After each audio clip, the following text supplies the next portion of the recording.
Welcome to the Indian Newslink podcast.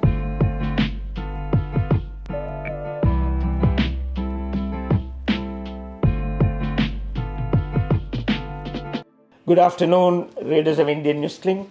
Happy New Year. Welcome to 2024. And we're delighted to have with us this afternoon a very dear friend, Mr. Manish Tanna, a person who is a mentor and an educator, an academic, and he has immense qualifications in a number of areas. He's been a friend of Indian Newslink, and we have been privileged to have him with us since the time he came to New Zealand in December of 2006. He has been, as I said, mentor of businesses, and he is very passionate about the education sector, which requires reform, a new sense of direction, policy, strategy, and advice. So we are here today to request Mr. Tanna to tell us about his vision for New Zealand's education policy, which sets the foundation for our country's future. Mr. Manish Tanna, welcome, sir. We are delighted and honored that you're with us. Thank you so much, Venkatji, for this opportunity. I really feel not only delighted but privileged to be here and be talking to you and the readers of Indian Newslink, which, of course, as you mentioned, I have been associated with right from the day I came here. On this topic, I am really passionate, so I don't know how much time and how much material we can cover in this brief This is only today. one part of it. Yes. Because yes. we can have a series of podcasts. Absolutely. And we will also request the attention of the government, the Prime Minister, the Minister of Education, then the Minister for Regulation and Partnership Schools, that is David Seymour, and others in the government to have a really good close look at what you have to offer. And that will be wonderful because this government has come to the power with the promise of changing the scenario for better. And last few years we have seen across the world the results of New Zealand in competitive exams have been pathetic.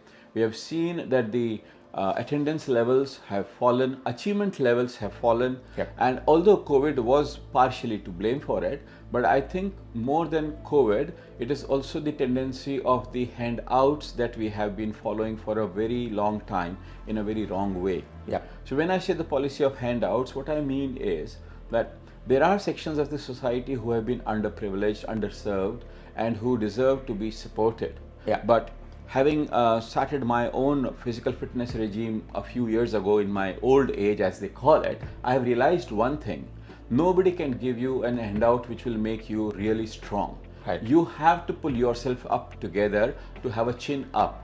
So when you go into a scenario where you are getting every week some money, you lose the motivation to really work hard. When you are getting free pass for, transport, food and petrol, you lose that the strength to fight back. And that is where our communities have been suffering. The moment you take away that portion of handout, that portion of support, they have no clue how to earn their own bread, and that is where the crime goes up. So what I have done is I've come out with a series of causes and then a possible solution for those causes. Holistic approach. Absolutely. So a child is not just raised by immediate family, which often in our society I have seen that is not enough. So a child has a whole protection or social network or a fiber which supports the child's growing up. When they come to school, it's already too late because quite often they have not been given proper nourishment at the very young age. They haven't been spoken with the correct kindness and love that is required at the very young age. They haven't got the vocabulary or the habit of learning and reading at the proper young age. So when they are in a primary school and people say, oh, they are not achieving, it's not them who is at fault. It is the way they have been grown up. Sir, we used to say in India that when two individuals marry, actually it is two families which marry. True. And then in those days when there was a joint family system, children were brought up with certain values. In today's world where there is a nucleus family, parents working, the children get neglected. And it is worse when parents are not working and parents have a criminal or a different kind of a background. Absolutely.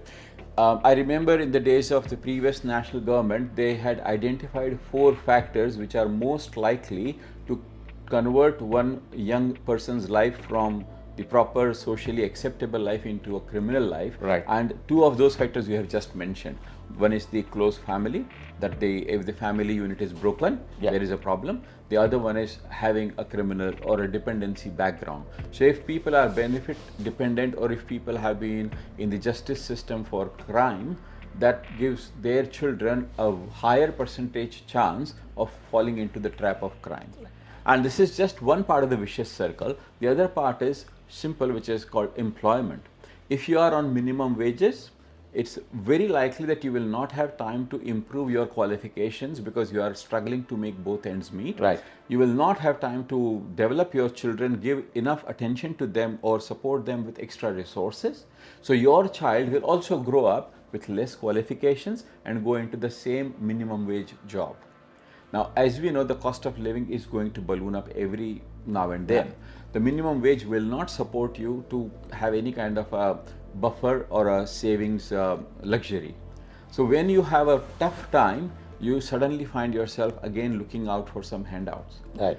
My theory is, and I think this has been proven time and again, that when a family goes into this struggle together as a family unit, as everybody in the same waka, and they start looking at different approaches of how to make the best financial background for their family and how to make their family a learning family, it improves the lot of everybody in that family and even the community, because the family ultimately is the unit that makes up the community.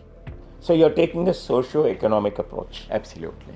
Absolutely. So what is the first step towards this strategy or plan?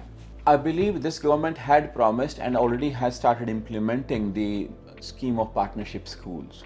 Now, partnership schools in the previous format were about to become a success, but then there was a change in the political scenario and they were, thrown out just like a baby with the bathwater. So there might have been some problems, I'm not denying that, but then the whole scheme wasn't that bad. Right. When you are looking at socio-economic groups which are high needs, and that's where the word chin up becomes like an acronym. So communities of high needs, how to uplift them, chin up. Yeah. So that's my coinage, and what I'm thinking is that a partnership school which can be started for very young, that means year 1 up to year 8, that's an intermediate and the primary together. And in this school, we open up the children to ambitious programs of inspirational learning, of earning while you learn even at that young age, and of bringing in the parents as partners into their learning, which means if the parents are working, fine, they can come on the weekends or after school hours and use the school's resources to learn some skills and develop their own careers. If they are not working, they can volunteer their time during the day and also be part of the educational journey and provide the support that children so badly need. Apart from providing the support in the school, they will stay away from harm, and such volunteer work may ultimately make them also employment ready. Yeah. So at one go, we are not only just taking up a child's education, we are taking a family's life, and we are bringing the life into a much better developed and a fulfilling kind of a scenario. So the idea is bringing back the community education into the school. Okay. How about the funding aspect of this concept? So schools in a partnership model are already being funded, or they are being proposed to be funded by government. So that will not run into a lot of problems. Okay. My personal feeling is that when you introduce this as a model which is going to improve a whole community, there would be private support as well. Yes. A lot of people, temples, gurudwaras are doing so much of stuff for the community help. Churches are going out of their way to help the communities. If we provide them a model saying that this is going to improve the mental health, the financial health, the spiritual health of your families and the education of their young ones, I'm pretty sure there will be some support available in form of either funding or job opportunities or training opportunities for the families and the young ones. So mental health is an issue which I think will immediately receive some attention, because that's becoming a major problem, not only with the aging community, we are finding it with more and more with the younger generation. True. And the model that you're proposing, which is a holistic approach to education, the exciting aspect of it is the involvement of parents, and perhaps as the scheme moves, involvement of other members of the family as well. True.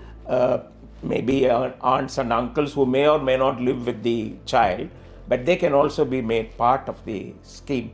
So how do we start this? Because this is an exciting concept, and this is the right time with the government so eager to make changes. We know that the education system in this country has been destroyed for the last 7 or 8 years.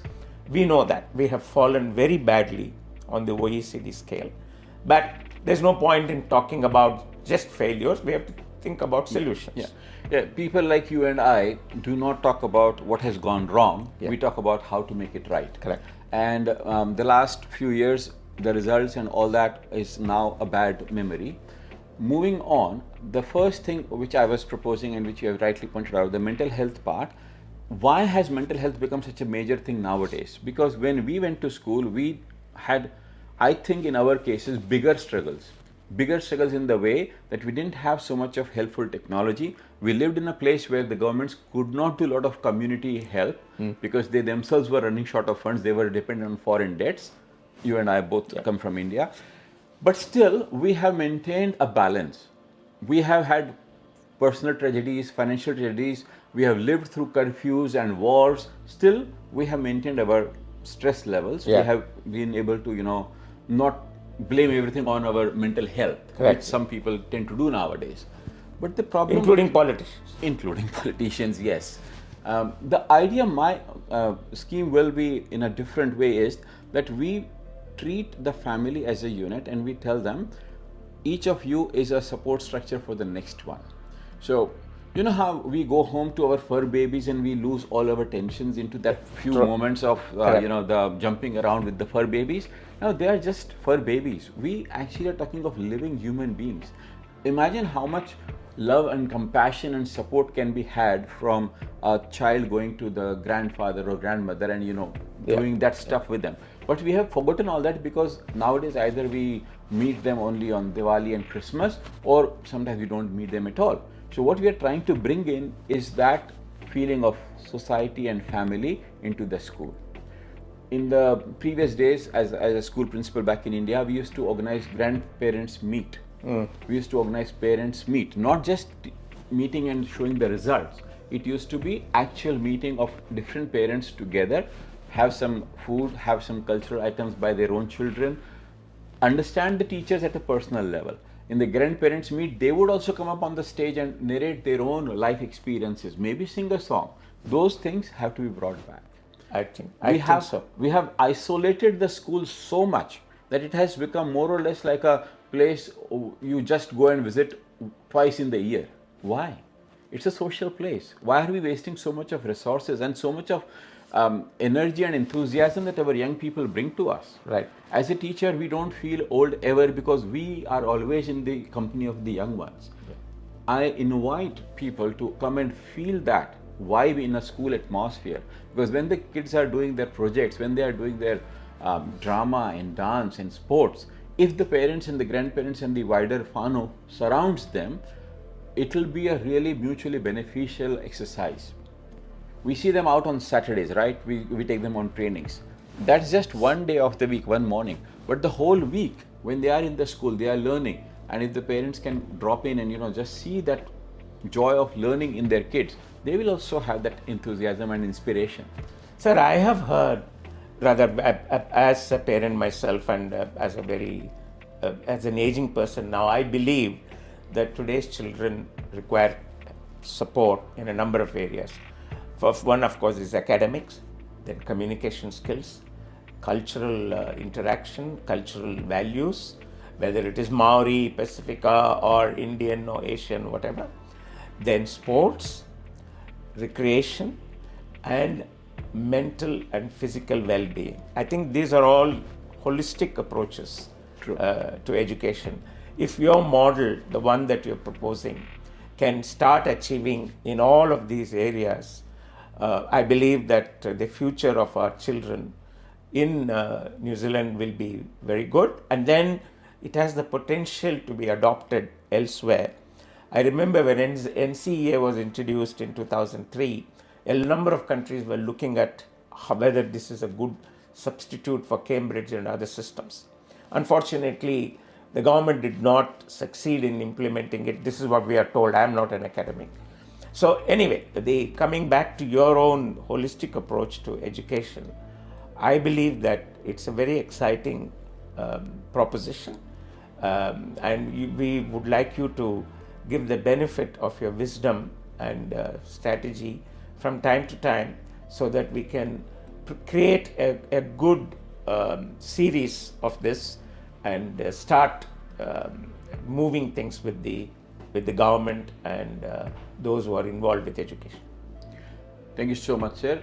And to conclude, let me give you a whole idea of what I am proposing. It's nothing new in the sense that we come from a land where gurukuls were the order of the day, and even now there are organizations like Ramakrishna Mission, which actually are running schools in India for the financially challenged people living in remote areas, and they provide this kind of a holistic education where the students actually have to leave their homes, which are in faraway villages, and live with the teachers and in the school like in a boarding facility. Here we are lucky that our families are at least spread around and they can stay in their own homes. But the idea of this school that I'm proposing is that the parents, the students and the teachers all get together as a unit and focus on what is lacking in the family's lifestyle. Is it health issues? Is it educational issues? Is it employment opportunities? Is it some special training required? And we solve all these issues for a group of students, and then we take these students forward to become better human beings, better citizens of this country, so that together all of us become stronger. So let's hope that this experiment is seeing the day, light of the day soon, with your help and the help of people who are in a position to make decisions. Thank you for this opportunity. Sir, it's a great, we are very fortunate. It's a great opportunity for us to delve into this area of education, which we all agree requires revitalization in New Zealand. And as they say that any concept begins with one individual and then it begins to spread with the right kind of environment. And I'm very confident that the current coalition government will support anything that can, any plan or approach that will improve the quality of education, and more importantly, improve the quality of life of our children and of everyone in New Zealand. And I would request you to kindly do this as a series in our podcast platform as well as the video. And I'm sure our readers will benefit from your knowledge, from your experience and your concept that you're propounding, which will again enunciate itself into policies and programs of the government. Thank you very much, sir. And with that, I wish you all the best. Thank you so much. Thank you for listening to the Indian Newsling podcast.